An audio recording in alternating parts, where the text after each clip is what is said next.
Looks like we're good. Okay. It's moving slowly, but it's moving. Just like 2020.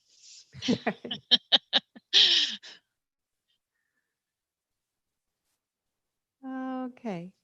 We are up, and now I'm going to open the doors to broadcast.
Come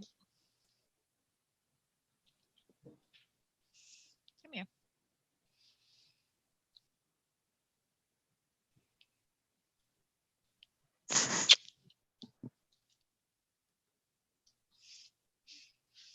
Co-presenter.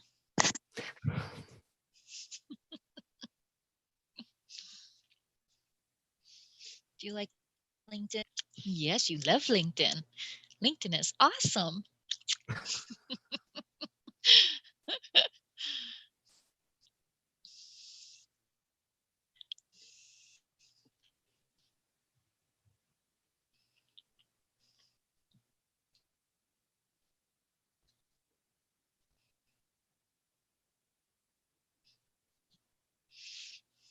Okay, well, we're going to get started. We've opened up the doors, and it is just a few minutes past 6:30. So, how wonderful to have a co-host.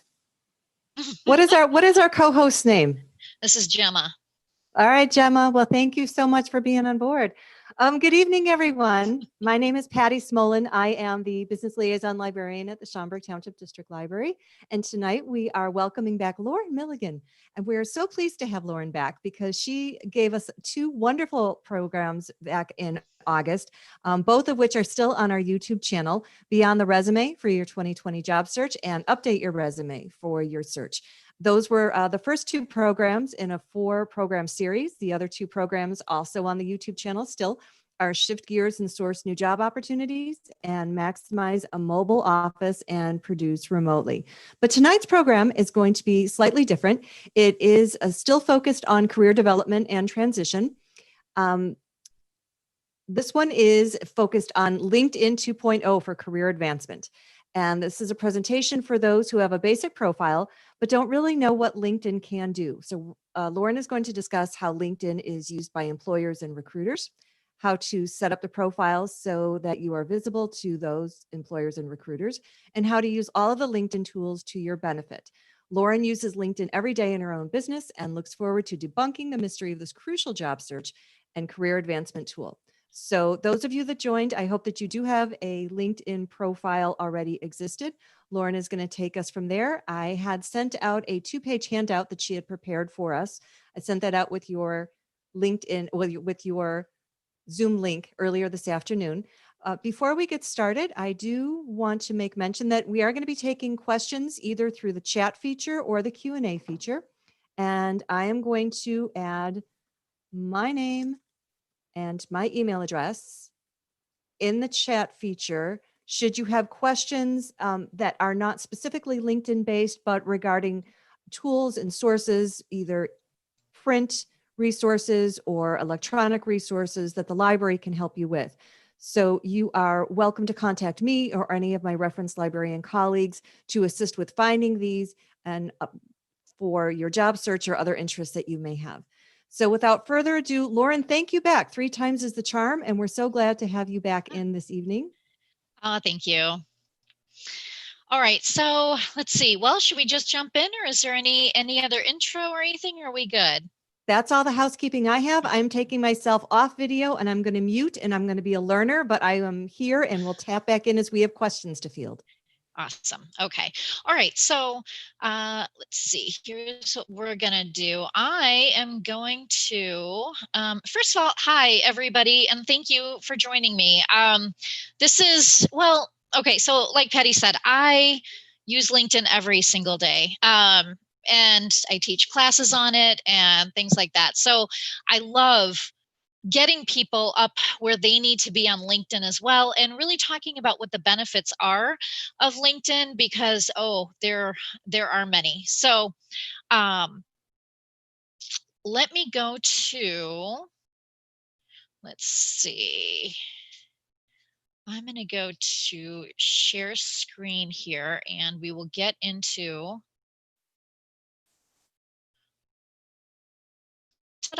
my LinkedIn profile. Now, Patty, if you can do me a favor and just click back on and just let me know if you can see my screen here. Absolutely, very clearly. Okay, good.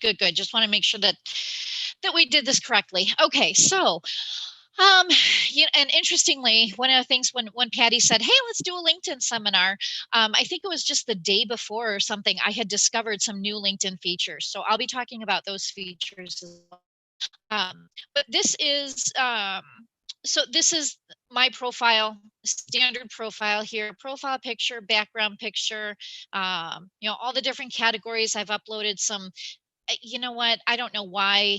My husband and I tried so many ways to get this video, to keep references in check, to actually start on 1 second later or before, and that's the goofy face that I keep getting stuck with. So there you go.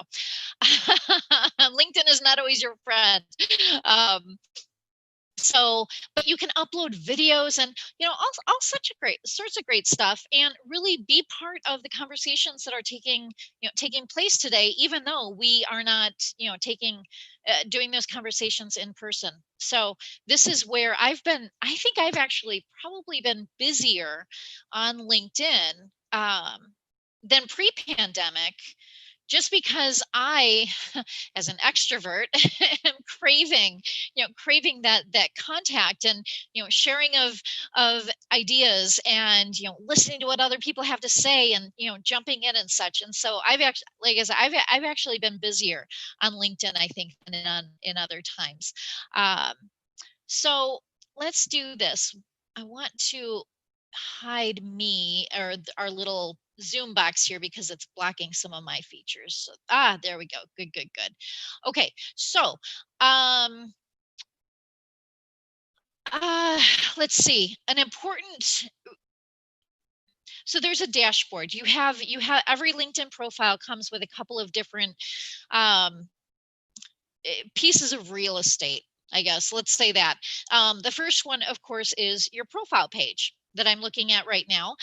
The second is your homepage. Your homepage, if you're not familiar, it's kind of like Facebook in the sense that this is where you're going to see everybody who's talking and sharing information and articles and such. Okay, so there's a quick scroll through my homepage, and then the second is your dashboard, or the third is your dashboard. The way that you get to your dashboard, you click on this little me under your thumbnail picture here, and you scroll down and go to settings and privacy. Okay, so now if you're following along with the, oops. Oh, I see it's scrolling. Okay, LinkedIn's taking its time tonight. Sorry, I know I have everything of Wi-Fi in my house turned off. So hopefully it's probably just my neighbors catching up on their Facebook pages today. Fantastic. All right, so I'm going to talk through it while we're waiting for this. One of the things that people always ask me when I'm either getting them on Facebook for the first time, or they're updating their Facebook, and there are many others. By the way, you know what? Let's get some involvement here. Go onto the chat and let Patty and I know your level of LinkedIn usage. Do you consider yourself advanced? Do you know these features and everything, and you're just looking to make sure that you're up to date? Or are you one of those people who, yeah, you've got a profile, you know that you need to be on it. You've got, a couple connections here and there. Or are you one of those people who you set up a profile some time ago? See, we're watching it go through here, through slowly here. You have a profile, you haven't really looked at it in a long time. You maybe have 30 or 40 connections, but you don't know what you're doing on it. Just jump into the chat at some point and just let me know where you consider yourself on the LinkedIn ladder as far as usage. Not for any reason other than just of interest. So let's see. Okay, so there are, now referring back to the handout here, if you are going to update your profile, depending on what you're doing in it, and by the way, this is one of the updates because the dashboard has only looked like this that I'm seeing it of probably in the past 2 to 3 weeks or so. So they changed the dashboard on me too. So, so there's a learning curve for everybody here. There are three things that you can do to your profile that will actually trigger a notification to your network. Some people want those notifications on. A lot of people don't want those notifications on. I will tell you that there could actually be a benefit to leaving those notifications on. So let me explain that in a minute. But one of the things that you're going to do now, social job seeking, the job seeking, that's all kind of like coming up to the top now. These were never all that early in it. There we go. Name, location, site, language, autoplays. See, they changed this all around, and I try to memorize it, and I never do, because there are specific things that I want to show you here. Not a lot, but just a couple that I think are important. I'm just going to scroll through this. Sorry. Let's see. Don't click close account. Visibility. That's a new one. There we go. Okay. Now the profile viewing options, that's when you look at other people's profiles, they can find out about. So this is not what I'm talking about here, but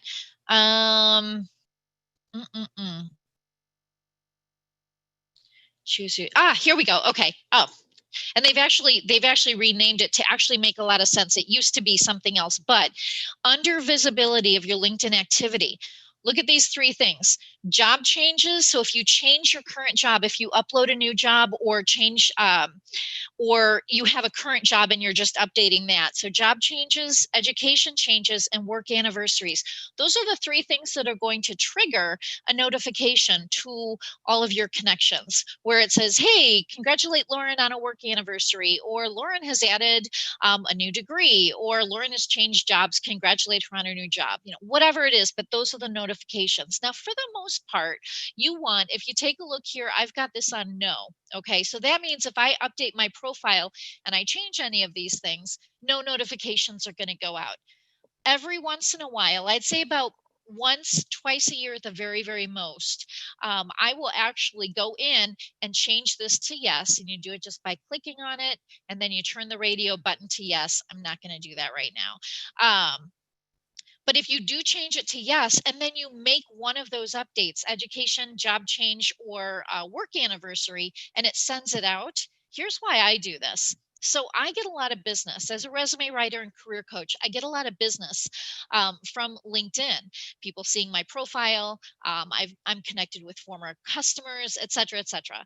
So whenever I do, let it kind of blip out to my notifications that I've updated something, every single time I always get a couple people that say, hey, Lauren, I saw you had a work anniversary, or, whatever it is, updated your job. It made me think, I really need to get my resume updated. Can we talk about that? It's like, oh, I wonder how that happened. So keep that in mind. If you are promoting yourself, promoting a company on LinkedIn, there actually are some kind of backdoor ways of using the features that they have to keep you top of mind.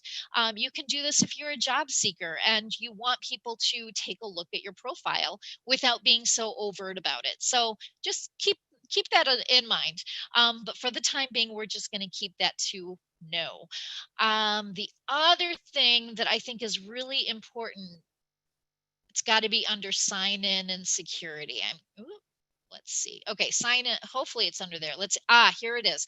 Okay, so I went to sign in and security and it popped up under account access. Here's the one thing that I think everybody here needs to check: where you're signed in. Okay. This has been around for quite some time, so this isn't a new feature, but most people don't really um, know that it exists.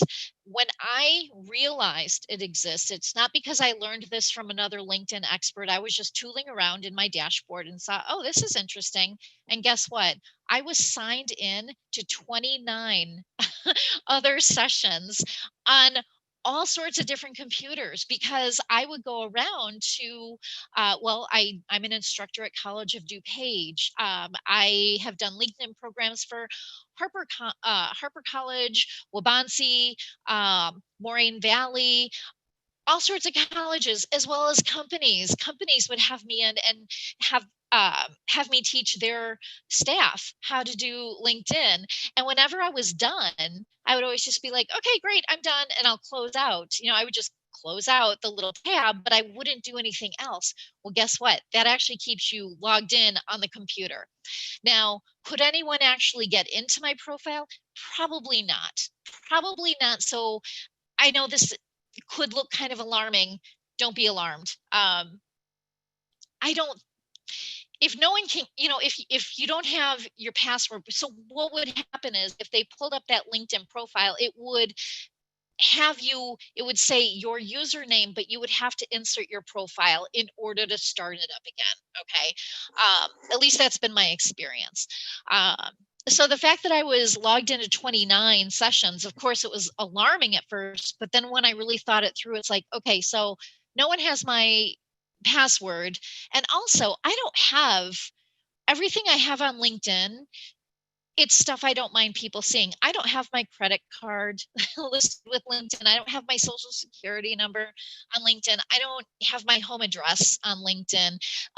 So really, I think that even if someone could get in there, we don't want to risk it. But I think that I know for a fact that my bank account and credit card has been hacked way more times than my LinkedIn profile. Not that I know that that's kind of cold comfort, but there we go. And so actually, as you are looking at this, if everyone is able to kind of log in and see, share, yeah, we'll get some interaction here. Post in the chat how many sessions, if you've got a surprising number of sessions that you're logged into.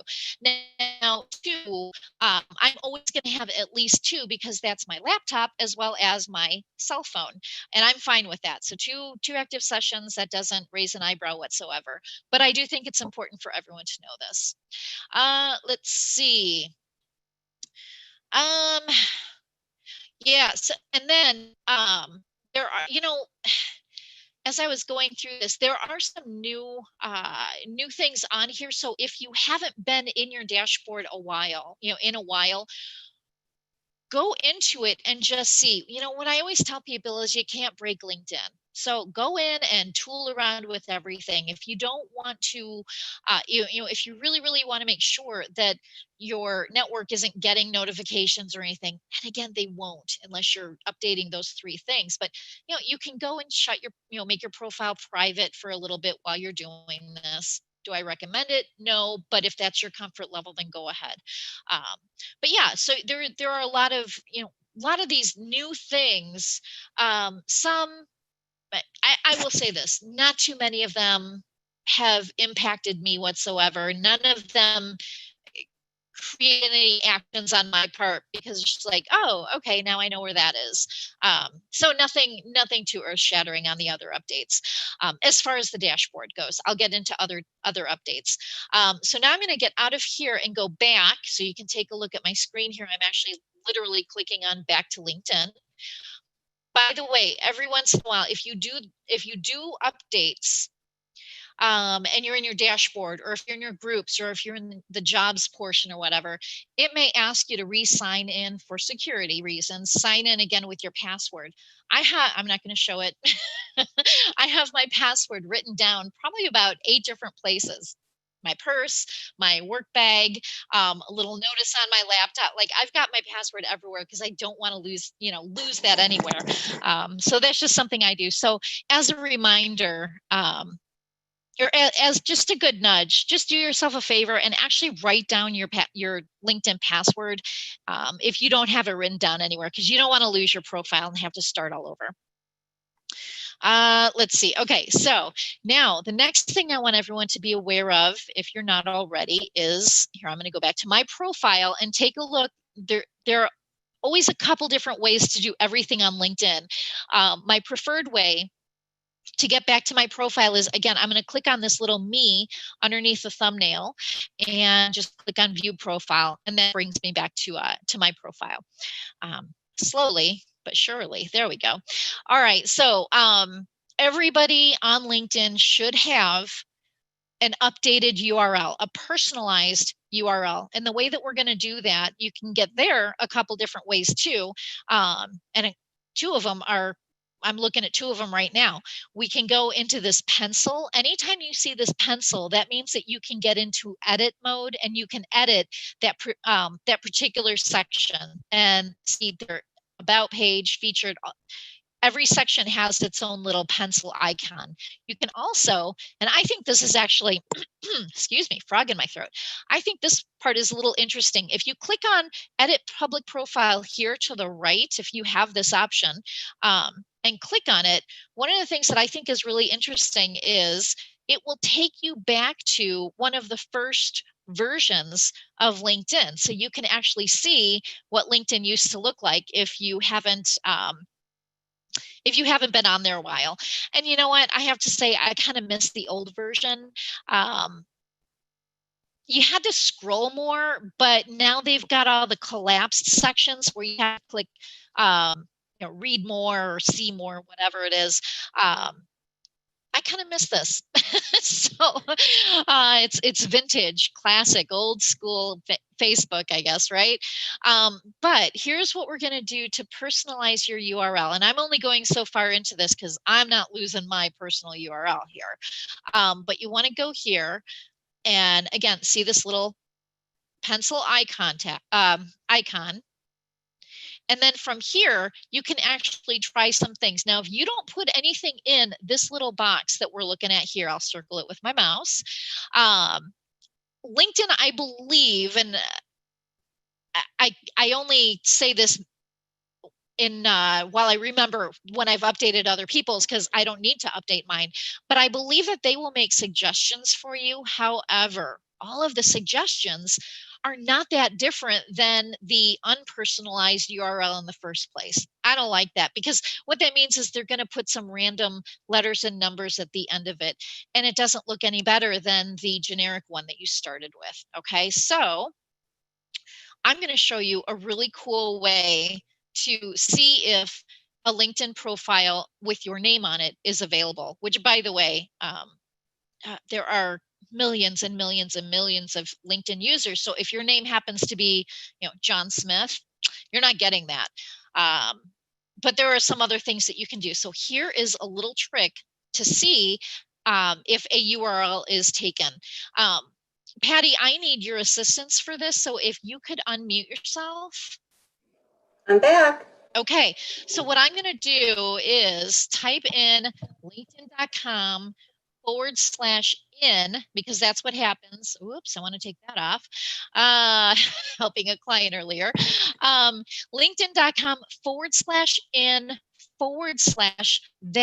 that's the indicator that this is a personalized profile. So now what I want to do is Patty, I want your help coming up with a name that we can, but like kind of an unusual name, that we can see if, well, actually, let me do one thing first. Let's say that my name is also Patty Smolin. Okay. And I want to see if I can grab Patty Smolin as my LinkedIn URL. And Patty, I don't know if I don't know if it's under Patty or Patricia, but I'm under Patricia for this very reason. Yes, I'm under Patricia. Okay.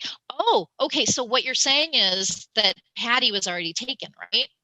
You know what? I don't even know if I searched for Patty on that. I just know on social media across the board, I stay with my full first name. Got it. Well, that's what we're going to do then. Okay. So let's say my name is Patricia Smolin and I want to get my LinkedIn URL. So I'm going to do Patricia Smolin. So look at what I've got here, linkedin.com/in/ and then the name that I'm looking up. So here's what this shows. How are we second degrees? We need, you know what? I'll change that when I show everyone how to connect. How's that? How is that possible, Patty? That we're second degrees and not first? Yeah, I don't know. and not first. But I'll connect with you when we go through that, so everyone can see how that happens. Actually, they can see it change to first live. How exciting, right?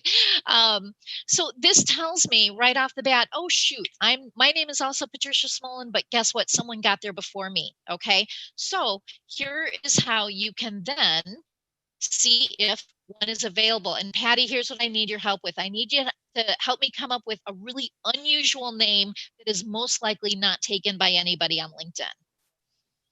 And I know I did not prompt you for this earlier, so this is really off the cuff here.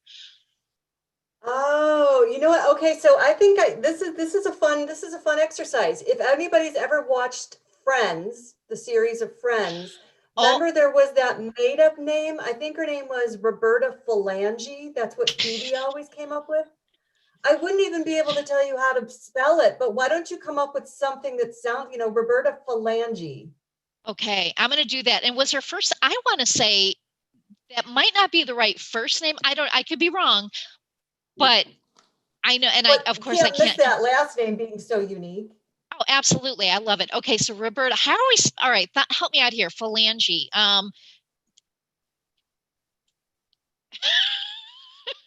Phalangie. Let's try. Let's try to look it up right now. All right, so let's try this.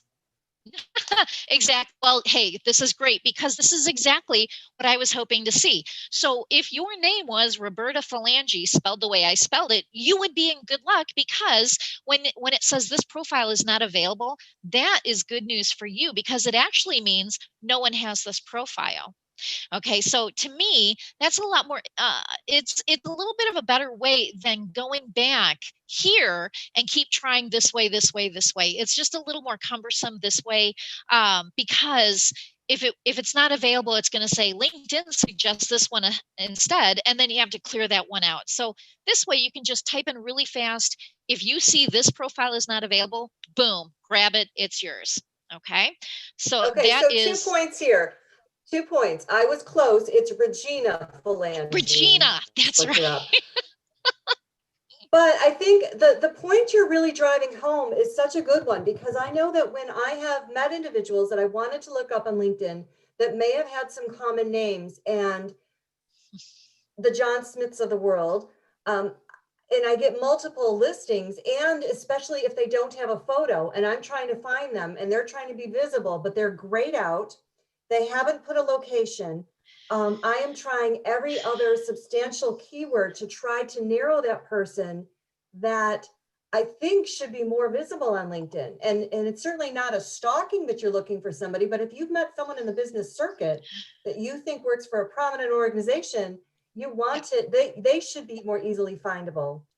And you should be able to come up with terms for their industry, their location, or you'd have to know a great deal more about them to try to source them. Absolutely. You know what? Absolutely. And I'm trying to think if I actually have this on here, because I'll talk about it even if I don't. But yeah, I may not. Okay. What we're going to talk about in a little bit, I want everybody on LinkedIn to be two things. searchable and findable. And those are two different things. And I'll explain the differences of both, but exactly like what you're, exactly like what you said, how hard do you have to, it's almost, if someone kind of makes themselves, like you said, no profile picture, grayed out, no location and stuff, it's like, what's the point of having a LinkedIn profile if you're going to make it that difficult for someone to get a hold of you? So yeah, make it as easy as possible. Now, let's go back to the John Smiths of the world. So what if John Smith is taken? Then you can try, John middle initial Smith, Smith, John, middle initial. You can do some numbers after your name.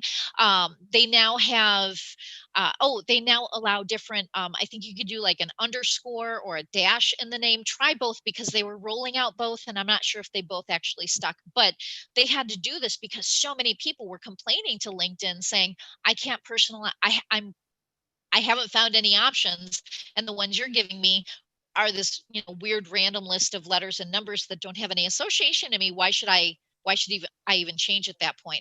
So this is just one way. You just keep trying and trying and trying. Some of the things that you can't do, just so you know, in the profile name, let's say that you are an accountant, you cannot put as your profile name, linkedin.com in, /n/ John Smith CPA, or other type of designations. They don't like that. They don't allow that. So you really do have to kind of be creative about that, about what you come up with. But some people use, maybe the numbers from their street address, or I don't, this kind of gets into email usernames as well. Like some people will put the year of their birth, after their name. Well, don't do that, because that just dates you, and there's no reason to make people focus on your age more than the reason they were trying to get in touch with you in the first place. But yeah, so this is kind of just a cool, fast way. And like I said, you're hoping to see this page is not available. Whenever I'm doing this with a client or a friend, and this comes up, it's like a little like, oh, win, approved, yay. So there you go. All right, so now let's get it's out an of unhappy this. face, but it means you've been successful. Exactly. That's, like some medical tests, you want to be negative instead of positive, right? So there you go.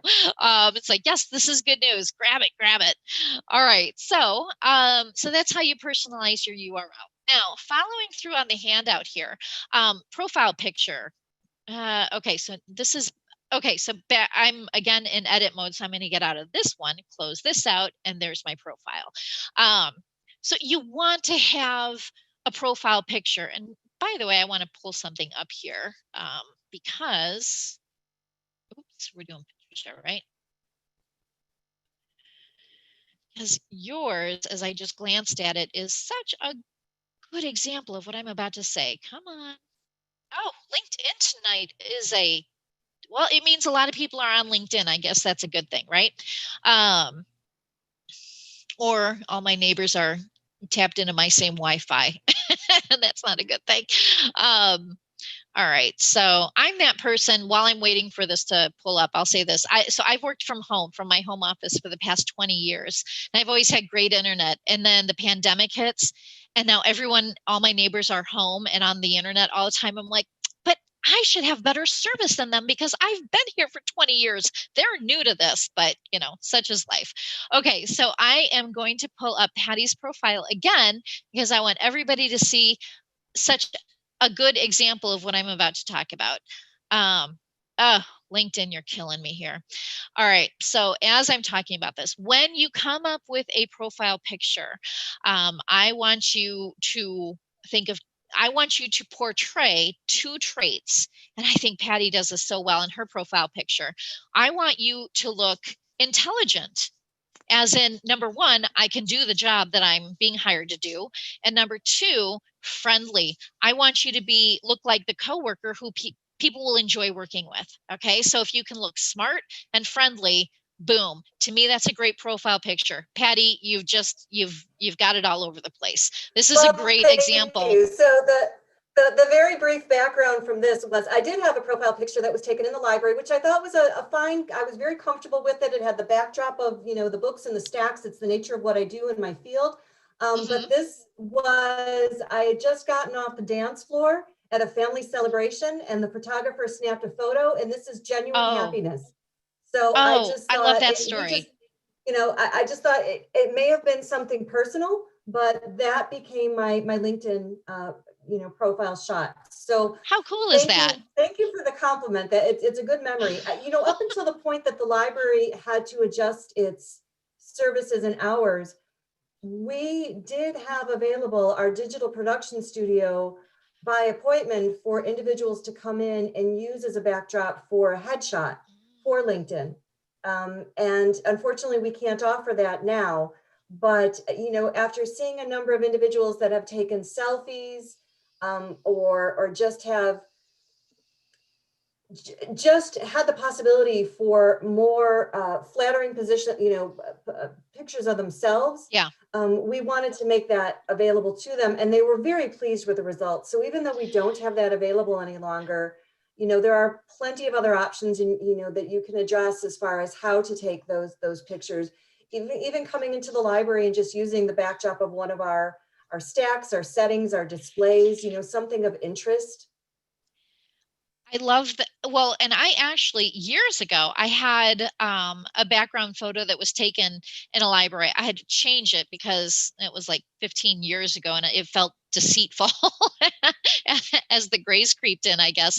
But I think that's a great idea. And even, in terms of social distancing, I know that our library here in Warrenville, it's open minimally, for very specific things. However, if you really wanted a picture in front of books or something like that, you could have what, ask one of the librarians, can you take my photo and email it to me? So they don't even have to use your camera or anything. So there could be, touch free of someone taking your picture somewhere, or get one outside in front of some kind of architectural interest, or whatever it is. But here's the thing, I don't think that selfies, there are going to be problems with some selfies, of course, but the one thing that I want, if you are going to take a selfie, and sometimes that is just, that's the right option for right now, just make sure that you don't have what I call selfie shoulder. Okay, and that is, here, let's see.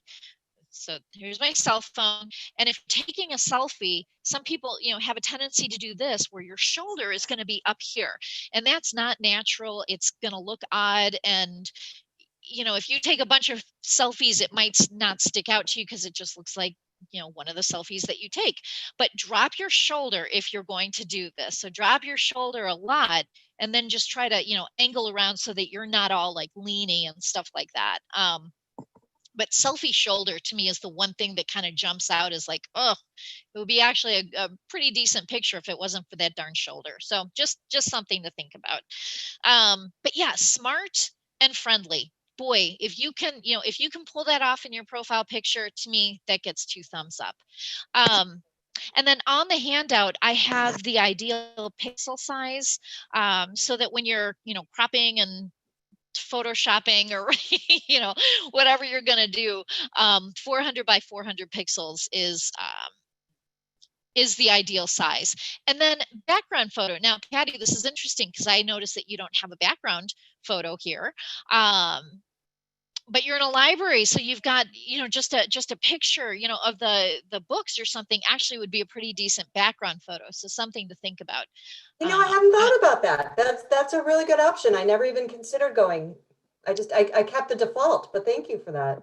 Absolutely. Well, and here's the thing, the default, everyone knows it's the default. So there's absolutely nothing special about this background anymore. I remember when this first came out, and it was such a big deal, and they only rolled it out, first of all, to like special, people who were huge LinkedIn users, and they're VIPs or whatever.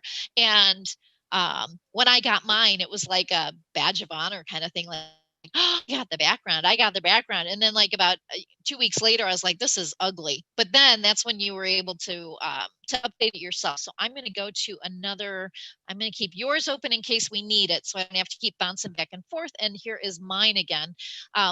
Really quick, I promise, quick story on how I got this particular background. I woke up one morning and there were a ton of emails and phone calls already. And it was, like 6:30 or 7 a.m. And I started listening and reading the emails, and the essence of the messages that I was getting was, oh, I saw you on Comedy Central last night. I'm like, well, I know that's not true. I could not have been on Comedy Central last night unless, oh my God, is there like a candid camera around or something like that? Well, there was this show. I don't know. I think it actually does still play. I hate to say I don't watch it. But there was a show on Comedy Central called At Midnight, and it's this game show where they bring on 3 comedians, and they get these weird questions asked of them, and oh, that was a funny answer, here's a million points, or that was a dumb answer, here's 2 points, or whatever it is. They're comedians, so it's a comedy show, not a real game show. And they have little games in the show, and this one in particular, and I don't think they've ever done it before, but they called this little game Resume Day. And what they did was go on YouTube and find kind of weird, funny people. And then the comedians, the contestants, had to come up with what would be on this person's resume. And then they'd show these little videos, and they were really bizarre and funny. And I remember one of them, he kind of found me and wrote to me, which was weird. But so that screen, this actually happened on Comedy Central, where they pulled Resume Day, and that's Chris Hartigan, I don't know his last name, and 3 actual famous comedians. And I just think that was so funny. So this is a screenshot that I actually took off of my television. So once in a lifetime thing. And I wrote to Comedy Central, by the way, saying, just so you know, I own the trademark for this. You can use it whenever you want, but you cannot say that you own it because it's mine. And I don't think they've ever used it again, but I wish they would. It was so much fun. But yeah, get some kind of background. A lot of my clients, they'll be really into photography, and so they'll use one of their own pictures that they took. Or if you actually just happen to open up a Google page and type in, LinkedIn background photo, photo, and then let's do engineer, because you can put in any type of job and it'll come up. And now if you go to images, you'll see there are LinkedIn profile background photo libraries and catalogs out there where you can go through. So if you're an engineer, you may say, oh, you know what, that black and white, that's pretty cool. Or I know, oh, that's kind of neat. I like that light bulb one. I know I've seen a lot with like circuit board. Oh, here, circuit boards kind of things. I mean, there's a ton of them, and they're all sized for LinkedIn already, so you don't have to worry about that. And they're open. They're free and clear to use, because they were made to be used by people. Let's put in, but we're going to see a lot of cool book photos here in just a moment. Yes. Okay. So, librarian. Well, here you go. I say librarian. A lot of options, and all of these are free and clear to open. Oh, I think, I think for a time I actually had that one too, just because I thought the curve was really awesome. So you've got some options, but frankly, you should have a background photo, because again, all of these things are just leading up to, giving you the appearance that you actually know what you're doing on LinkedIn. All right. Now, if you're going to update your profile, just like I tell people when they're writing the resume, very first thing to do before you start thinking about content, find your keywords. Okay. Find your keywords. This leads into you becoming searchable. I said before there were 2 things, searchable and findable. I might as well jump into these now. So the first one, searchable. What does that mean? That means if a recruiter is trying to find a librarian in the greater Chicagoland area who has, X number of years experience and maybe has this particular degree, whatever it is Patty going to show up in that search? Now, if she has all the right keywords, education, experience, etc., yeah, she's going to pull up as one of the potential candidates in that search. If she just kind of threw some stuff on there and didn't give any bullets, didn't really get into the skills and endorsements, which are keywords, but that is a keyword section. If she doesn't have any of that on there, then no, she's not going to come up in that search, meaning she's not searchable. Okay. So the very first thing, finding your keywords, it's so important that it's the first thing you should do. Build your profile around those keywords, and that's going to make you searchable.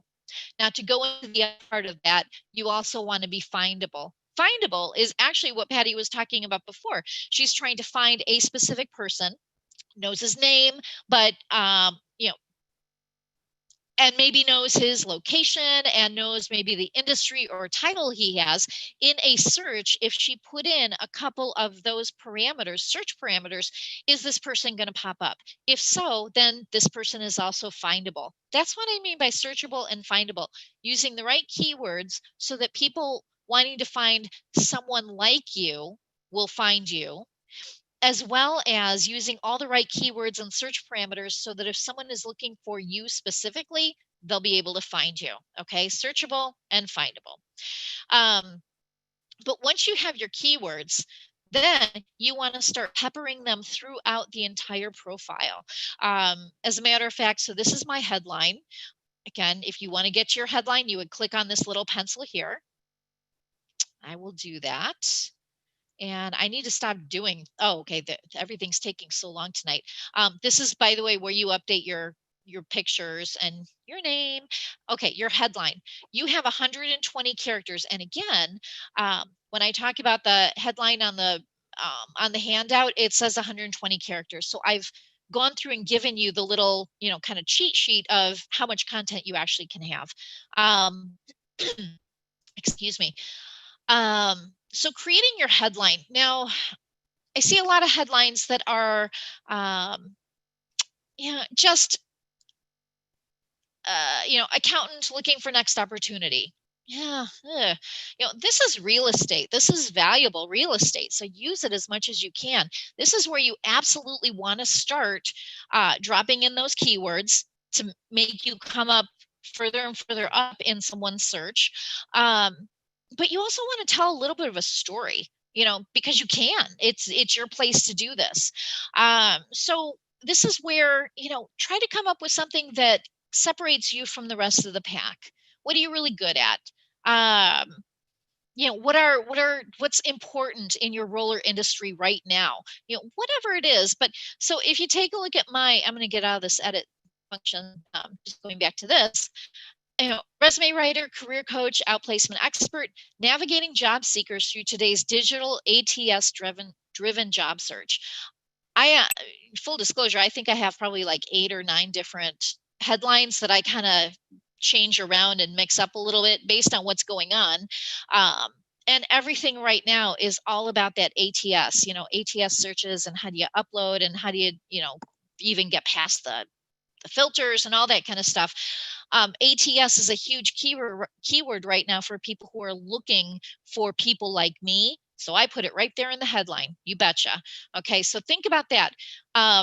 Bringing in keywords to tell a little bit more of your story, as well as making you that much more searchable. And so now I give you some thinking points when you're building this headline in the first place.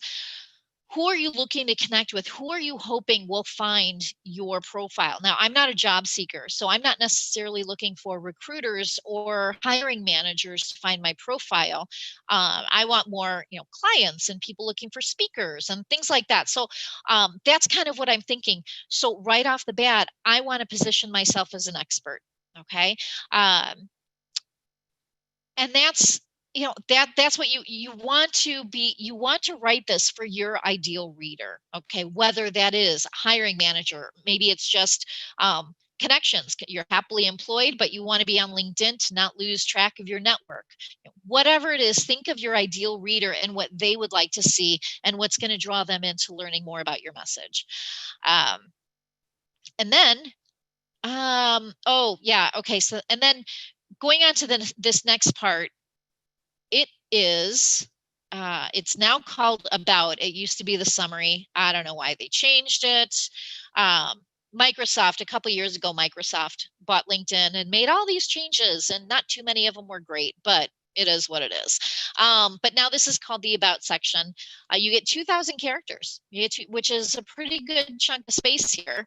Again, this is where you have to click see more, but you can do some really great stuff. And so LinkedIn, they are always measuring and tracking how people look at profiles. Okay, how someone looks at other people's profiles. And they have found time and time again, and this is just consistent, that if I'm looking at someone's profile of someone that I don't know, so someone besides myself, and someone I haven't visited, maybe this is the first time I'm going to someone's, and this is market research that they do all the time. Where am I spending the most time on someone's profile that I don't know? Time and time again, the answer is the pictures, a little bit of the headline, as long as, and they've proven this, as long as the headline is interesting and not one of those just generic ones, people will look at the headline, but then also the About section, which I find so interesting. So what that means is people are not going to your profile and looking first and foremost at your employment section or your education or the skills and endorsements. They want to know you. They want to see what you look like. They want to know more of your story. So keep that in mind. LinkedIn, yes, it is professional, but it's still social networking. So it's professional social networking. And that social aspect is really something that you can kind of push further than you really think that you can. I'll show you a couple examples in my own summary here. So that's, keep that in mind. People, like I said, people aren't there just to get a digital version of your resume. They want to know the person behind that. And so when I'm either helping someone with their About section or writing it for them or whatever, I really, really want to round that section out with a lot of human elements. I'll ask people, what did you learn from your very first job, or what got you interested in this industry in the first place? Who's someone that you admire in this industry and why? Where would you, if money were no object, where would you go on vacation? Things like that. Now, not that every single one of those is going to get built into the profile, but I ask these questions so I can just learn a little bit and say, hey, you know what, we could take your story in this direction. And I think that's going to be really cool and interesting. So I've given you on the handout, I've given you a lot of different thinking points that you can do this too. And again, you're not going to use every single one of these, but if you have one or two interesting insights or little tidbits about you, go ahead and share it. So if you look at mine, I know for a fact that I push the boundaries of, the social versus professional aspect here. And I'm quite comfortable doing that. I've had people say, well, yeah, but if you're looking for a job, you wouldn't keep that on there. And my response is, well, yeah, I probably would, unless I just realized that was what was shooting me in the foot. But no, I would keep all of these elements on there. So here we go. Here's a little bit of the story that I tell people through my LinkedIn. Here we go. Stuff about me. And actually, here's another little thing. There are a couple of symbols actually that work in your LinkedIn profile. I have a couple of them listed on here. Or did I take this off? Maybe I took it off for space, but there are a couple of symbols that you can get through Word that you can actually copy and bring into your LinkedIn profile. So here I use stars. Let's see. I used to, and a couple different in my headlines, I'll use like arrows and stuff like that. You don't want to get too goofy, but as long as they're just kind of catching people's eye, here are a couple arrows. And that's really what they're for. They're just for eye catchers. So stuff about me. I talk about, here, only adopt my pets from shelters. My husband is a musician and has a mohawk. He loves when I talk about him on LinkedIn, by the way. I talk about my favorite punctuation mark, my favorite author, my favorite words, and my least favorite words. Adult is not a verb.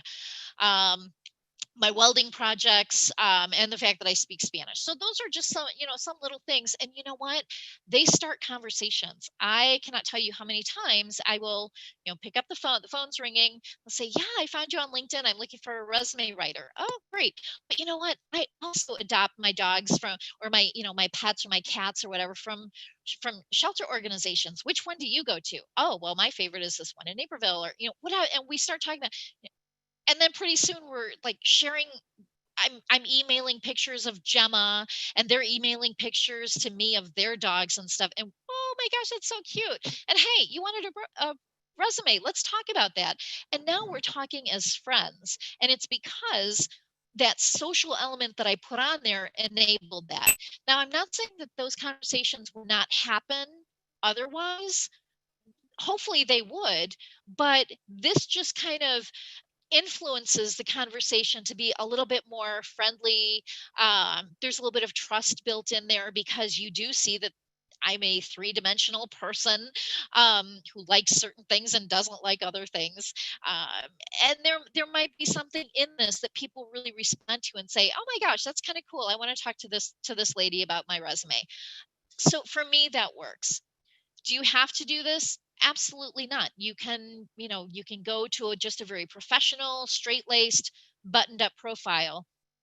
There's nothing wrong with that, but it's a choice. Okay. It's a choice. And just remember, however you choose to, to create the content that you're going to use, you do want to make sure you've got a good picture, profile picture, background picture, headline, and about section, because that's where people will be spending the most of their time when they are on your profile.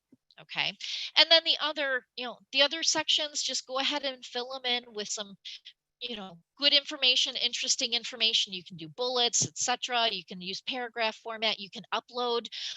So if you have any kind of, projects that you can talk about that you can upload, anything like that, you can do that. I've got a couple videos on there from when I was in WGN, when I was on CLTV, documented PDF that I've uploaded. So there are a lot of different things that you can do that show some that will grab a person's interest. Okay. Now, one thing that I think we're all still trying to figure out how the pandemic is affecting things. Pre-pandemic, I told people, always make it look like you're employed on LinkedIn. There's no reason not to, even if it means, boom, you're a consultant. I'll wave my, magic wand and ding, you just became a consultant, whatever that may look like. The reason that I said this back then is that, whether it's happening from LinkedIn or whether it's happening from the resume, it is quite true that there are employers and recruiters who discriminate against people who are unemployed. And they say, well, if this person's unemployed, that means that no one wants them and we're not going to consider them. It's awful. It's horrible. It's wrong. And I can't tell you how many recruiters I've got in my network, and we talk to each other constantly. And these recruiters, every once in a while, hey, Lauren, I'm looking for financial analyst or civil engineer or an accountant or whatever it may be, administrative assistant. And by the way, they have to be working. I'm not going to take any resumes of people who aren't working right now. Happens all the time. And so because of that, I say, if that's the game that they're going to set up, they're not playing by the rules. You don't necessarily have to either. And so that's why I say, if you are unemployed, create a consultancy and show the type of work that you're looking to do. And if you can, go out and find some of those projects and do them freelance, right? Everybody knows little, side businesses or self-employed people who need maybe a marketing project or sales or, getting your financials in order, whatever it is. do those even on a volunteer basis. Volunteer yourself to do those for someone that could use your help for the purposes of building up this particular time, showing that you are employed. And as a thought, keep in mind that even starting a company is a job, even if you don't have clients. Just the process of creating a company, creating a business plan, figuring out marketing, doing some market research, all of that is actually a job. Okay, so to me, that's not dirty pool. That's not dishonest whatsoever.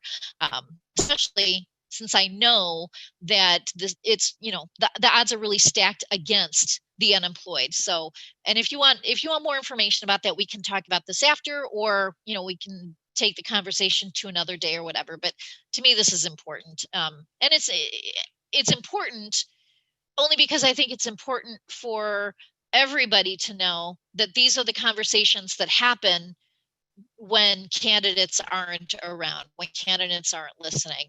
There's absolute discrimination against people who are not working. Now, then I get to current pandemic, and I think really the stigma of being unemployed right now has lifted an awful lot. What does that mean? Does that mean if you were unemployed in December or last November or October, people will overlook that? I don't know. We just don't have enough data to know that yet. But that's why I say, the first thing I would ever do if I'm self-employed, so I guess this would be not necessarily applicable, but if I was unemployed right now, the very first thing I would do is jump on LinkedIn and say, well, I'm going to start a consultancy and here's what I'm going to do, and then start talking about that. And I would do it, and I would try to get some projects and everything so that I could keep adding to that.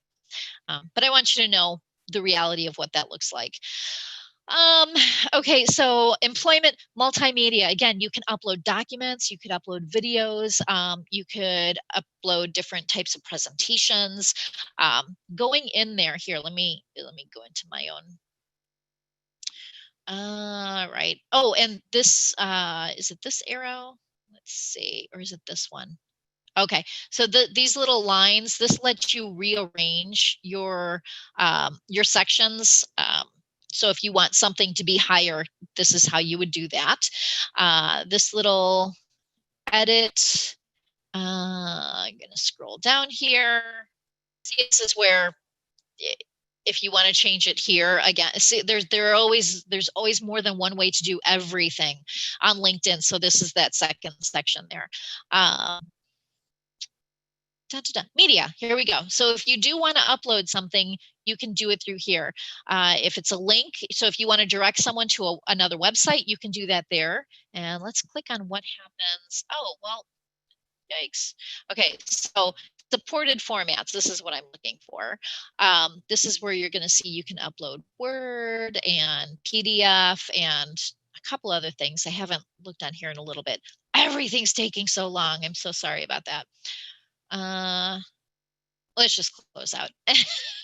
Anyway, if you do have those things that you want to upload, like I said, I've got videos, I've got PDFs, I've got Word documents uploaded on mine, and all of it just goes through really nicely. If you are, let me show you what this looks like. If you have not, I don't want to open a video because I know that's going to take forever, but let's go to one of the, okay, so let's say that you want to click on this. Hopefully I can click on this being in that it's my profile. Let's see. Oh yeah, it looks like it's doing it. Okay, so this is what it looks like. If you have your resume or any kind of document uploaded, it's going to pull up in here, and then you could see it's one of two, so there are 2 pages. So then you would go to there. And I think you can make it larger and all sorts of stuff, but that's how that's what it looks like if you upload any documents to your LinkedIn profile. Now, because you can do this, what I usually tell people is upload your resume. Absolutely, upload your resume to your LinkedIn profile. But what that means is your LinkedIn profile cannot be a carbon copy of your resume. It just doesn't make sense to have two things that are completely redundant to each other. So for your LinkedIn profile, don't use like fragment type bullets when you're talking about your job. Use full sentences. Make it a little shorter, because it doesn't have to be, as if you've got your resume, people are most likely going to look at it if they see you've uploaded it. So you can tell more of a story. You can go into some details. You can also use a couple of accomplishments and results that didn't make it to your resume for space. That's what I'll do with my clients an awful lot. Like, we'll come up with a bunch of accomplishments, and if we were going to put all of them on there, number one, maybe not all of them really speak that well to their current job search, and number two, maybe we just have a bunch of them. And that's when I say that's no problem. We'll use your LinkedIn profile as kind of like the clearinghouse for all of the accomplishments and such. And then you can kind of pick and choose and swap them around if you need to. Okay, so that's another way where you can really make LinkedIn work for you by being a supplemental piece to your resume, and use that extra, use the real estate that they give you to continue telling the story that didn't make it to your resume. All right, so now let me exit out of here. Let's see. Recommendations. Okay, so the average number of recommendations on LinkedIn is 8. We'll go up to skills and endorsements in just a moment. So the average number of recommendations on LinkedIn is 8. So take a look at how many you have, and you might have some work to do. You might need to solicit a couple more recommendations. The best way to get a recommendation is to give one, give to get, right? We've all heard that before. So go through your connections and find your previous managers, coworkers, maybe professors from college, depending on how long ago you went. That's more applicable towards the younger workers. But go through and like for me, I've got a couple of endorsements from people that I've done speaking presentations for, as well as clients. And so it's kind of a nice rounded mix of people who are looking to find me. If they're looking to find a speaker, they'll see that I do that, and they'll see a couple of testimonials about that. Same thing if they're looking to hire a resume writer or a coach, they'll see that I do that, and they'll also see some testimonials. So, but like I said, I don't recommend asking for a recommendation. I recommend going to the other person's profile and giving them a recommendation. And then just so you know how the system works, when they'll get an email saying so-and-so has written a recommendation for you, they can go through it, and then it asks them, do you want to display this publicly on your profile? Most likely they'll say yes.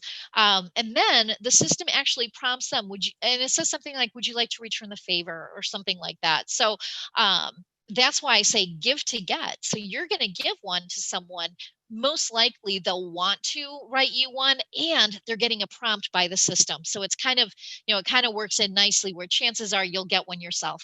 And you know what, if you don't get one, you could always nudge them then, saying, hey, you know what, we worked so well together. We did that great project together. Would you mind writing something up for me on LinkedIn? Hopefully they'll be, have the, be able to look at that and say, wait a minute, they gave me one. I kind of owe them at this point. So that, to me, like I said, give to get when it comes to recommendations. Now let's go back up here. Skills and endorsements. Now, skills and endorsements. This section is one of the more irksome sections to me that Microsoft enabled when they purchased LinkedIn. The reason that I'm not crazy about it is because ever since they created this section, it is proven that the number of recommendations that people receive drastically dropped. And it's because people don't have to go and actually think up sentences anymore. They can go and click on, it's like a Facebook like, yeah, I want to endorse Lauren for resume writing. Click. That's all it takes. So unfortunately, LinkedIn is kind of feeding into that Facebook mentality of, a click is now some kind of like conversation or engagement between two people. And it's not. So if you are one of the people on here, again, thank you for sharing this time with me. Please, one of the takeaways that I hope that you have from this is that you are prompted to give recommendations for people. If you're a manager and you've got staff, write recommendations for your staff. They will appreciate it so much, and that really goes far. And customers of companies like to see that. Actually, customers, if they're working with one of your salespeople and they're going through the LinkedIn profile and they say, oh my gosh, his current manager just gave him a really nice testimonial. That makes me feel good about doing business with this person. They know what they're doing. So there's a little bit of, even if you're going to think selfishly, there's a reason to selfishly give testimonials to your own staff if you're a manager. But the one good thing from this skills and endorsements section, this is actually a keyword list. It is. So, this is really a big list of keywords. So resume writing, of course, that's a keyword. Interviews, career coaching. Here, let's scroll down. Here's what it looks like. This whole list, and you can have up to, how many is it? I think they show 50. I can't remember now. Yeah, I guess maybe that looks like it's around 50. I don't know. But two ways that you can get skills on this section. Number one, someone could go onto your profile and add a skill, and they're basically endorsing you for that skill. Or you can create this list yourself by clicking here, add a new skill, and then you'll type it in. Every once in a while, if you have a lot of connections and you're seeing people are endorsing you, go through and check what they're actually endorsing you for, because again, if you only have 50, you want to make sure that those 50 actually apply to you. Every once in a while, I'll scroll through here and it's like, what? Someone endorsed me for budgeting? I don't do budgeting. Or, project management. It's like, oh, I wouldn't really call myself a project manager. I don't want those type of keywords on there because they don't add any mileage. There's no benefit to me having those on my profile. So I really do look at this a bunch and make sure that the keywords that I have are appropriate to me and are going to help me become that much more searchable when people are looking for someone who does what I do. All right. And this is easy, by the way. This is just super easy. Like I said, you just click on here and add new skill, add. It's actually going to categorize them in different, here we go. They've got new categories here: industry knowledge, interpersonal skills, and other skills. You don't need to worry about this. You just put your skills in there and it will categorize these for you. Is that important? No, to me, it's not. I don't know why they broke them out, but they did. To me, that's a completely neutral, not good or bad. It just is what it is. Let's see here. All right, so let's talk about connections.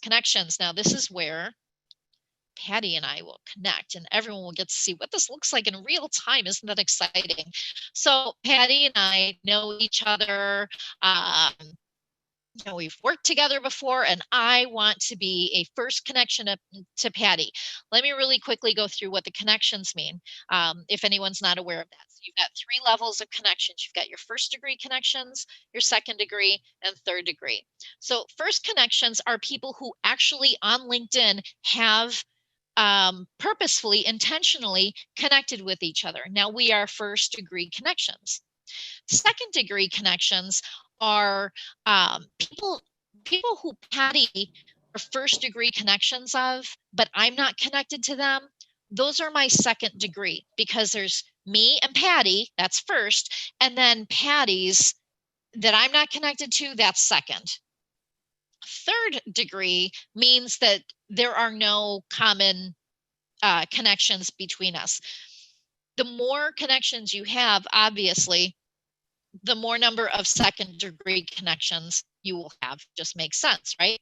So to me, yeah, see if this were in a classroom, we'd do this quick little show of hands. But again, first, second, or third degree connections. Now, my question is, based on those numbers, which do you think are the most important connections to you? First, second, or third? And Patty, actually, if you can unmute yourself and tell me what you think. What are the most important connections to you on LinkedIn? First, second, or third? Well, I think this, I know you're not a person to launch a trick question, but my immediate response would be your first connection. However, your first connection to me means that my interpretation is that you know that person fairly well in the business environment. I think if it's third connection, then I think it's kind of a tap on the shoulder that you should get to know who that other person knows that has linked you somewhat together. I'm going to go with third connection. Okay, let me ask you to backtrack that a little, because you actually said the right thing, but with the wrong number. When you said you should use that connection to give this other person a tap on the shoulder, right? That sounds like a second degree connection to me.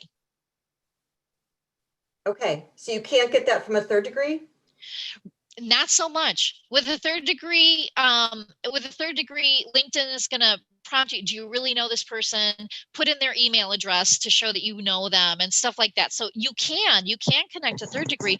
But here's the thing, in my mind, for exactly the reason you said, second degrees are the most important, because the connections of my connections are the people who I want to get in front of, because exactly like you said, you already know your first connections. Now, that's not to say take those first connections for granted. Of course not, right? But you don't have to do a lot of work to know that person, to learn about their business, because you've already created that kind of relationship. So the connections of my connections are the most important to me, and that's second degree. Okay. Third, now here's the thing. When you get more and more connections, those third degree connections actually will become your second degrees, meaning you're that much closer to being able to meet that person. Okay, so for me, it's all about the second degree connections. And again, you create more second degree connections by continuing to expand and grow, to grow your network. All right. So don't you find that after you attend an event, like say you attend a conference or one-day conference or longer, that you come back with like more of an incoming of second degree connections and options and suggestions, just because you've met so many people that you may have connected to? I just find that there's absolutely a pattern of like an inflow after you've attended an event. And even though you may not have met that person directly, just because you've attended the same event, but you never made a direct connection, there's a lot of suggestions based on that. Absolutely. Well, and that's kind of thing where it's like, we're really opening ourselves up to the computers and the algorithms. That's right. I'm saying that and now I was like, what? I've never heard that word before, but yeah. So the computer spiders are out there. They sure are. And I know exactly what you're talking about. So I've done, and a lot of it, quite frankly, I will post I'll post things on my homepage, like, oh, I'll be speaking for the Schaumburg Library. And then those things will kind of creep up in my notices and, recommended connections, et cetera, et cetera. So, it's like Alexa is always listening, but in this case, it's LinkedIn, not Alexa. So you're absolutely right. But that's, and I think that's a good thing. And I do connect with people. Now, one of the things that you want to do, oh, please, please, please, when you are going to connect with someone, and I'll show you, because Patty and I'm going to connect with Patty now. And here you go. Oh, okay, your invitation to Patricia Smolin is on its way. However, you can add a note to personalize your invitation. Always add a note, okay? Unless, now in in this example, do I need to write a note to Patty? No, probably not. However, if it is one of those things where you went to a conference yesterday and now you want to connect with someone, you got business cards and you want to connect with them, it is just a nice thing to say, hi, we met last night. I know you met so many people, but I really enjoyed our talk about whatever, and I would love to connect. Just something simple like that. It doesn't take up a lot of time, doesn't take up a lot of energy, but just that personalization is going to not only give a good impression, but it's also going to be a memory trigger. Oh, right. Yeah, I did talk to that person. So here, let's see. There we go. Isn't that brilliant? Done. And then if Patty decides to connect with me, we'll be able to see this change to first. One of the things that I do a lot when I'm teaching these classes is I'll have everybody in my class connect to my husband's LinkedIn profile. And I'll come home and he's like, it was LinkedIn night tonight, wasn't it? Like, yeah, how'd you know? He's like, because I've got 20 invitations from people I don't know, and they all sent me weird messages. So I'll say, if you're going to connect with my husband, try to write him something that'll make him laugh. So it's just this little funny thing that I do, but it gets people accustomed to figuring out first, second, third degree connections. So, and I'm going to do one thing right here. Let's refresh. Patty hasn't accepted my connection request yet. Let's see if she does. Oh, but I love the background photo. It's fantastic. I love it. Thumbs up on the background. I was helping you to refresh. Yes, I just accepted, and I also uploaded a photo. So I think we're on a first connection basis, and my background is a little bit more enticing, appealing. Oh, fantastic. Fantastic. Okay, well, I'm refreshing here now. Again, my gosh, LinkedIn is just, I'm going as slow as an old dog tonight for some reason. So, but here, so here's what I can see. My network 1, if I clicked on this, it would say, Patricia Smolin is now a connection of yours. Would you like to see her profile or something like that? So yes, we are. Oh, here's the update. There we go. Ta-da. I love that background photo, by the way. You picked a great one. So well, thanks for the suggestion. Yeah, and well, you couldn't have picked a better photo, so that's really good. So remember that connections, first, second, and third degree connections. One of the things that I want to do, and I don't think, let's see. Okay, so there is a really cool feature on LinkedIn in the search. And to get there, I'm not going to put in a person's name here. I'm just going to click my cursor in here. So the search is, awake, and I'm going to click on the little not microphone, what is that, magnifying glass. My goodness, this is slow. Okay, so here is a cool feature as it's loading on how you can find people. So let's say that I want to find LinkedIn. You're killing me here tonight. All right, let me close mine out just because less is more here. All right, so all right, so I want to show you this interesting search feature, and I need all filters. So I'm going to go over here and click on all filters. Now, let's say, all right, I want to find second degree connections of Patty Smolin. So it should self-populate here pretty soon, but LinkedIn is not doing anything I wanted to do tonight. So at some point it should. Oh, come on, LinkedIn. All right, well, there we go. Okay, so pops up like that. Locations will say Greater Chicago. Current companies, I don't care about the current company per se. However, I do want someone who is a librarian. I'm not going to go to industries. I could, but here's what I'm going to do. Title. Oh, wow. There's already populated. I was looking for librarians another time apparently, but there you go. So I'm going to put in librarian, and then I'm going to click off of this one onto another one just to make sure. Now this is saying I put in 4 search terms: librarian, Greater Chicago, here we go, Greater Chicago area, second degree connections, meaning first degree connections of Patty Smolin. And I'm going to apply. Now let's see. All right, so, and you can see all 37. So Patty is really good at connecting with other librarians, which because these are all local librarians. So let's say that I had a presentation that I wanted to offer to librarians, or I had a job lead, a great job lead specifically for someone who's a librarian. Here's a list, and I could go through and I could send Michael a message saying, "Hi, Michael, you and I are both connections of Patty Smolin. I'm reaching out to you specifically because I have this presentation, or have a job," whatever it is. But this is a great way when you are building as a job seeker. Let's say that you want to find connections of me who are project managers, or whatever, and just because you want to maybe do some research about what the position entails, or anything like this. This is a great way. This is a new feature that Microsoft specifically built in when they purchased LinkedIn, and I think it's fantastic. I love it, and I use this constantly. Now that I know it exists, I use it more than I would think that I did. So hopefully this is going to be useful to everybody. The other searches, if you wanted to get back here and go to all filters. Now this is people. I'll show you why. This is just looking for people, because let me close out of here. It's people here. So let's say that I wanted to find jobs or companies, specific companies or groups.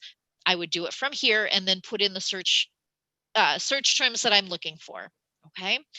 Let's see what else. Homepage. We'll talk about that. Okay, so let's go to removing a connection. So I'm going to go to my network. This is where everybody that I am connected with is listed. So it's a database of my connections. And because Patricia is my most recent one, she's right there on top, and I could message her from there. But let's say, let me go here. Okay, so let's say that Patty, I know you would never do this, but because I just want to keep this, kind of in-house here, I'm just going to use you as this example. Are we breaking up? Is that it? Are we breaking up? Is this? Uh-oh. No. Are Are we breaking up on LinkedIn? Oh, yes. But not in reality. I thought you meant breaking up Wi-Fi. Yes, we're going to break up for a little bit. So let's say that it's you and not me. Right. Yeah, we're just growing in different directions, Patty.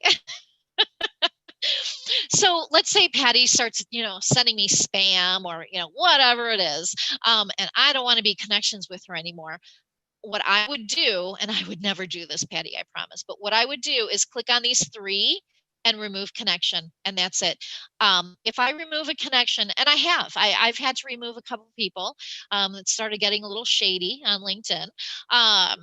They don't get any kind of message or nothing. I just basically cease to exist as far as what they can search for and everything. So it's just a good way of kind of like ghosting and disappearing. And this person really doesn't have a way through LinkedIn to engage me anymore. Okay. And like I said, I've had to use it a couple times, but not overwhelmingly. But I do think it's important for people to know that. Regular versus premium. I get a lot of people saying, do I really need to pay for LinkedIn? Is it worth it? If you want to, here's what you can do. Click on this little work and these three buttons. This is going to give you a lot of options. One of them is, oh, wait a minute. Learning insights, post-job, find leads, salary groups. Don't even tell me this. They moved it. Okay, it used to be in this section. Let's see. Look at this. Okay, so instead, go back to my other default. Here's where you get to everything. Click on the little thumbnail, the me under your thumbnail picture, and click on try premium free for 1 month. So this, you have to, if you click it, you're not automatically signed up. Don't worry. This just gets you to the box where you can see what this is. And this will let you know the different plans that are available to you. All right. So you click on see all plans. If you want to, fill this out and do their little survey, you can, but see all plans will get you there. So you can see there are there are 4 here. And actually, if you do opt for hiring, there are additional categories, more expensive, that are really exclusive to recruiters and employment and employers. Yeah, so there are a couple steps up here that aren't even listed on this general page. But so if you're a job seeker and you're thinking about premium, standing out and getting in touch with hiring managers, seeing how you compare, learning new skills. Now, those are useful things. I'm not saying that they're not, but it is pretty expensive. It is here. Where's the fine print? There we go. All right, so it's a little bit lower. You get 1 free month, and then it's $30 a month for the lowest level of LinkedIn. And you do get some things. You do get to connect directly with recruiters. You get, applicant insights. So there is some value in this. There really is. Use that first free month, though. Trying to get as much value out of it as you can. And then most people usually stay on there, 2-3 months, depending on how long their job search is. But if you are going to sign up and pay for it, use it, because that could be one of those things where if you kind of put it off before you know it, you're charged another month, and you never used your benefits in the first month anyway. Here's what a little insider tip. If you cancel LinkedIn Premium, they will almost immediately start sending you emails. We miss you. Please come back. Here's 5% off if you re-sign. Well, if you don't do anything, they're going to contact you again a couple days later. We miss you. Here's 10% of a discount. So see how long you can play that for. So you get 1 free month. You pay for the second month, and then maybe the third month and beyond, you'll get a couple discounts. Okay, so there's a way to kind of do this and have it not be so budget busting. I think $30 a month, maybe it's not a lot of money to some people. I would have a hard time paying that, to be honest with you. Because a lot of the stuff that you can do on this, if you know LinkedIn inside and out, you can figure out backdoor ways to just about everything on here. But so if you're going to pay for it, use it. That's all I'm saying. And if you can string it along, get some discounts out of it as well. All right, so now we want to go back to LinkedIn. Okay, so next on my on the handout is need help. There is gosh, this is funny. I'm not even sure how to get there. Let's see. It's got to be here. Okay, finally, groups from LinkedIn Business Services. I don't know. I know there's a help page somewhere specifically for LinkedIn, but here's the thing. I don't use it. Anytime I have a question on how do you do something in LinkedIn, I go outside of LinkedIn to a Google page. I find better information that's clearer. It's not written by LinkedIn people, it's written by other users. So it just makes sense. It talks about here's some of the problems you're going to have if you try to do this. Here's a workaround. If you go through LinkedIn help, it is, a rah-rah for LinkedIn, and it's not always very descriptive. Really to the point where I got sick of using LinkedIn help.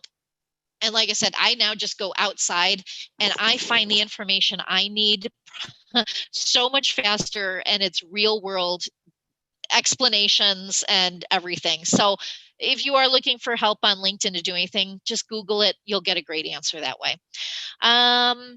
Let's see. And then the last part, okay, and this is absolutely true. LinkedIn raises your ranking when you connect with people, when you engage. So the more you use LinkedIn, the higher your ranking is. And someone could say, well, what do I care about that? Here's why that's important.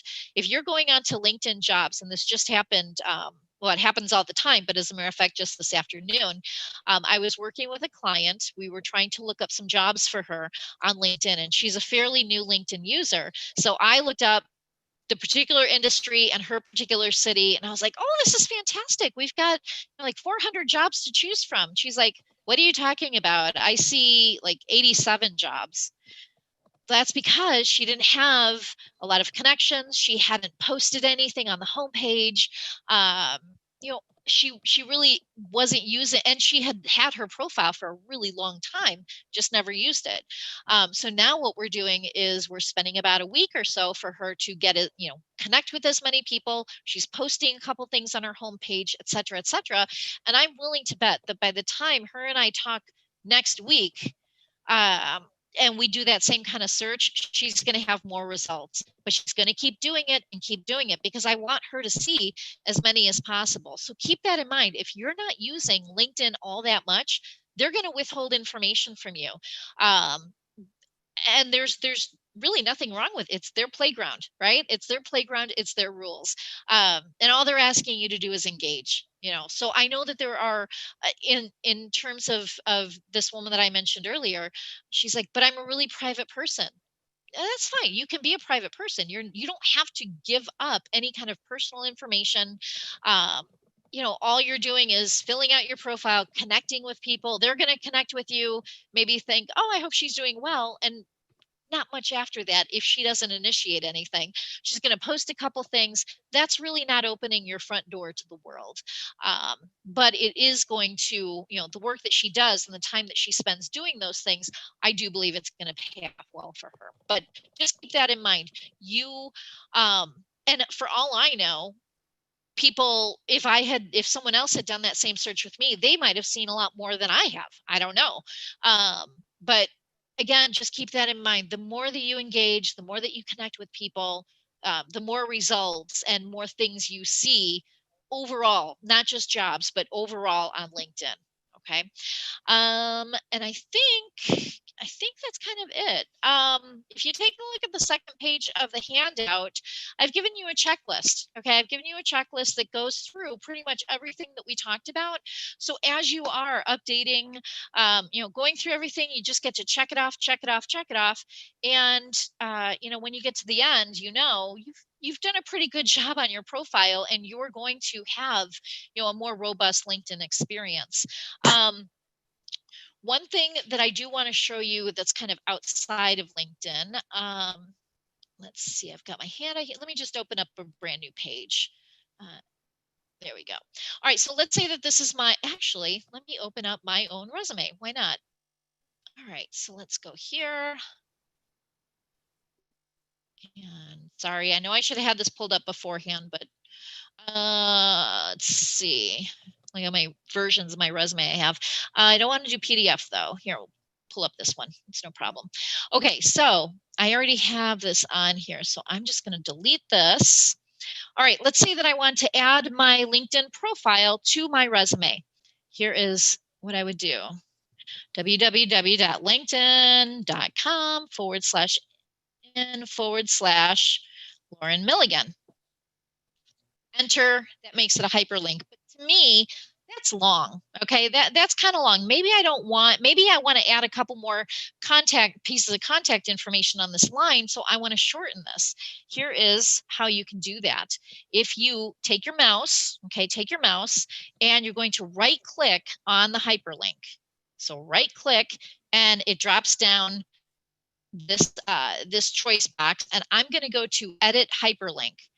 Okay, if you've ever read an article online and you see some of the content, it'll, last week we reported on this, and then that section will be blue. They did exactly what I'm showing you to do right now. And I don't know what this means. I've never seen this, that please move this window. I'm not worried about that. We're editing the hyperlinks. I'm going to do two things. This whole box looks really confusing and everything, but we're only using this for two different things. First of all, we want to double check and make sure that I typed in the right URL. I did. Now, let's see. Oh, this is being weird now. Okay. Please move this window away from the shared app. I don't know what you're telling me. I'm going to try this again. Edit hyperlink. Ooh, this is evil. I don't know what that little section means, and I'm not sure how to get rid of it. Okay, so thank you. Oh, I'm just loving my computer today. So if that's, let's see, maybe I can get, okay, so we're going to hope that actually goes away. The text to display. Now here's what I'm going to do. I'm going to go here and take out a lot of this, as in, oh, for Pete's sake. Maybe if I click on it. No, I'm not. And I can't read through it. I don't know what to do. It faded away. So maybe it'll fade away again. I've never seen this before. Let me get out of here. I know I'm going to do this again, and yep, it's going to show up. I don't know why. But we're just going to grin and bear it. So what so double check that. And then in here, there we go. I'm just going to type this whole thing because I don't need to look at what I'm typing. I'm going to do LinkedIn, Lauren Milligan. Okay, and I'll show you what happens. Ta-da! So now I changed the text as it looks, but this is still a good link. And you always want to test that. Anytime you put your LinkedIn URL or any kind of LinkedIn or any kind of URLs on your resume, obviously double check them. But this is how I can shorten that. Okay. And that's just a really nice kind of savvy way of putting your LinkedIn profile on your resume, but it doesn't have to be that entire long string. You can shorten it up a little bit. The other thing that you can do at the end of your summary statement, you could say something like, more career details and accomplishments available at, and then something with your, if I could type. Lauren, I think what's happening is that your screen share has frozen. So you kind of, fantastic. we're frozen on search for your next job. But for the URL steps, I did put, and I provided the link to all of the attendees to shorten it, just to enforce the purpose that you were talking about. So it doesn't have to be Patty Smolin with a big long name. It's a condensed URL. So from the Help Center on LinkedIn to support what you were saying, I put that out there. I don't know what's happening, but the screen just it just stopped about 2 steps behind you. Of course. Oh, I'm telling you, tonight it's just driving me a little nuts, but that's okay. But you know what? That is really everything I wanted to share in LinkedIn. So I'm actually going to get out and stop the share. Okay, so there I am. Now, from here, are there any questions or are there any comments? Can I reiterate something that we talked about? Well, I'll open it up for attendees. If there's any questions that anyone has, please enter them in the chat or the Q&A. I put in a series of information. A lot of that was from me, and it was the link to the LinkedIn Help Center. And then also, if any of our attendees are resident Schaumburg Library card holders, to go to lynda.com or to Gail for step-by-step tutorials and courses on how to start building your profile, and then they can see some screenshots. But I do want to make mention, I've been on LinkedIn, I'm trying to think, it had to have been 2007. Okay. But they have updated their view for, and their interface for so long. So for you to keep up with that and where to find things that I know as a homing pigeon, I go to what I remember. But if that changed last week, then I'm kind of lost again. I'm searching for what was and not what is. Yeah. Oh, it's fun. It's fun. They like to keep us on our toes. So kudos to you, because it changes our path. Well, thank you. And I do want to talk, it's not on my handout because it didn't make it there. There are 3 new things really quickly that I'll go over. And I'm not even going to go into my LinkedIn profile.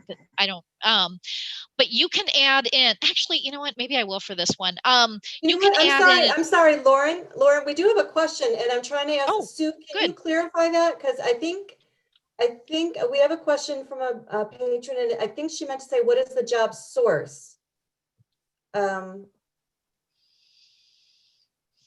Sue submitted this question. Can you expand on that question a little bit? I have to say, I'm liking job sauce. I wish that was something too. That would be cool. Well, we'll wait here until we hear from you on that question. We just want to make sure we address it. But so and so while we're waiting for that, oh, you are. It says Lauren is following job sauce. So it must be. Is that an actual thing that, oh gosh, maybe it's probably something that one of my colleagues or, other career, really? I don't know. Oh, I'm really on the spot now, aren't I? I'm going to have to go in and see Really good question, because I corrected it from sauce to source, but if you really meant sauce, Sue, then I apologize, and we'll try to find out what that is. Well, yeah, and I'm a little embarrassed because it might be something that, you know, a good friend of mine created, and here I am saying, oh, I don't know what it is. So let's see if I can look this. And I know I'm not Here, sharing wait, my I screen think right I got now, but something.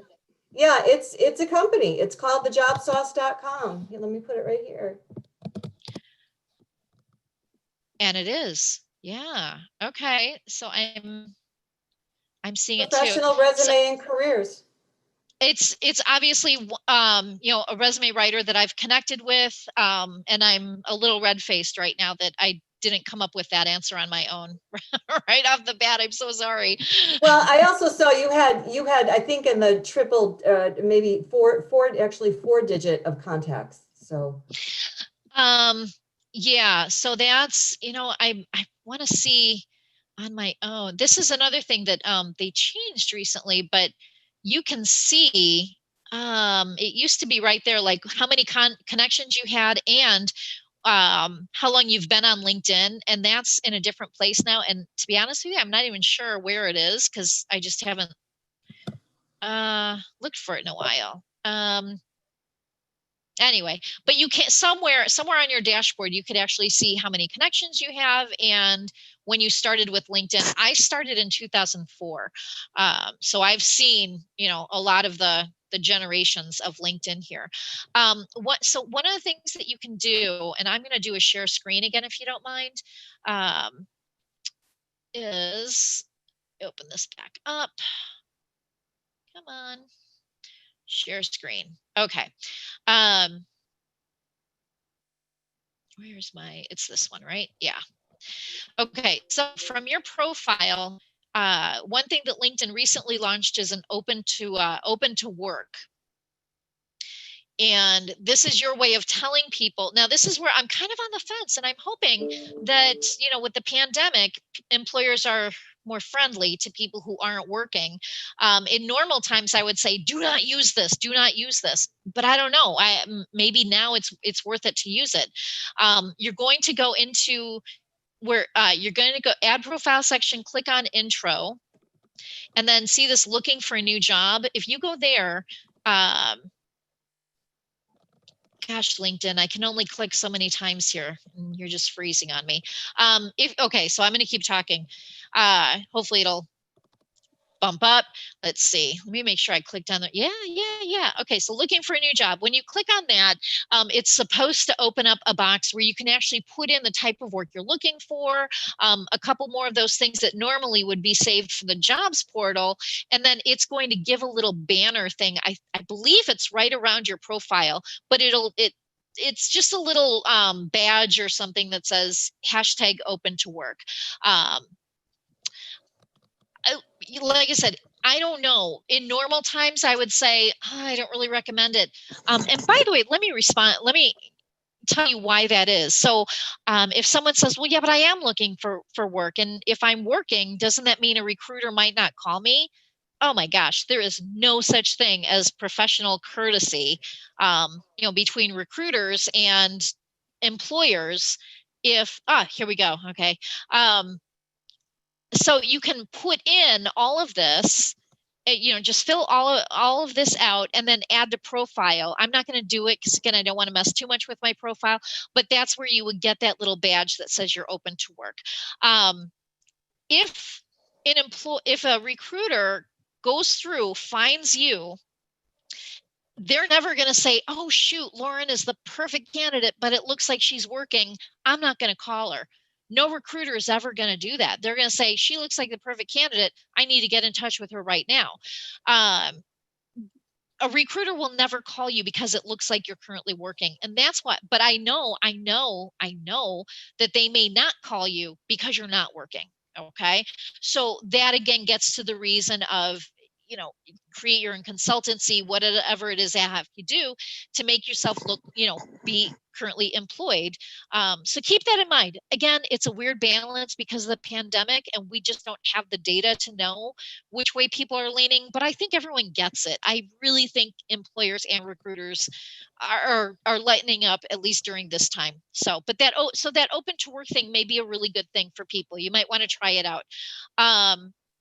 The other thing that they're adding, and I'm not exactly sure where this is because they don't have a record feature. I think that you probably have to go outside and get a different application, but there's a name pronunciation. So if you have a name that's commonly mispronounced, to me, this is a great thing because it really is, it goes towards inclusion and diversity. So you could record your name, and then when someone lands on your profile, they could see a little, I'm guessing, a little button or something that says name pronunciation, and they'll hear you say your own name. I cannot tell you how many times I've wanted that when reading someone's email, LinkedIn profile, seeing their resume, and just like, I really wish, I don't want to mispronounce this person's name. I want to, respect them with the name pronunciation. This is something that's coming out. So that one gets a thumbs up for me. One of the things that Microsoft took away when they bought LinkedIn was a polls feature. You could create a poll and people within your network, and I think second degrees as well, not third, but first and second degree connections could respond to your poll. And it was just a great way of creating engagements. I loved it. I used it all the time. Microsoft bought LinkedIn and they got rid of it. Well, guess what? They just brought back polls. So I'm really happy with that. I haven't used it yet because it's that new. But yeah, polls are coming. So again, and that's a really interesting way to create engagements. Just think of a little like, hey, how many of you use a functional resume instead of a chronological resume, or whatever it is, whatever, something on your own industry or your own job, or, hey, how many of you, how many admin assistants out here have to know Excel? I don't know. I'm just making this up, but whatever it is, and people will click, because people like taking part in polls. If you are on Facebook, you certainly know that. So again, it's just about, creating engagement and connecting and keeping part of the conversation. I'm going to stop share and come back now. Any other questions or comments or anything we need to cover again? I am back with you, and I don't think we have any other questions at this time. I did put my email address at the very beginning, and then I also put your LinkedIn profile, your LinkedIn URL in the chat feature as well. Okay. So, good. Wow, a tremendous amount of content covered. We've been going for almost 2 hours. You've been going for almost 2 hours. So well done. Sorry, I know we went over. No, Thank you for those of you who stuck with me. I think it's fabulous. And I think, again, like your other 2 sessions that we have on YouTube, I have a good sense that this one's going to be tapped into as well, and continue to provide our patrons with a lot of guidance when it comes to their LinkedIn profile. So, no matter whether they're starting from the beginning or the middle, that was one of your first questions. Where are you in the scheme of it? I always thought I was kind of at an intermediary. I still have a lot to learn, but thank you so much for bringing all of this to us. Absolutely. Well, like I said, LinkedIn is one of my favorite topics, which is why I don't get invited to a lot of parties. So Friday and Saturday, I'm home learning about LinkedIn so I can talk to you. Well, Lauren, thank you. Thank you so much again. If we do have any questions, I will field them to you at a later time. And of course, we do hope to welcome you back again at the Schaumburg Library for another session regarding job search strategies and career transition. Are we ever going to see each other in person? Let's aim for spring 2021. I'm very hopeful. Me too. Yep. All right, everyone. Thank you again for joining us tonight. And Lauren, thank you. Take good care. Stay in touch. Bye-bye, everyone. So long.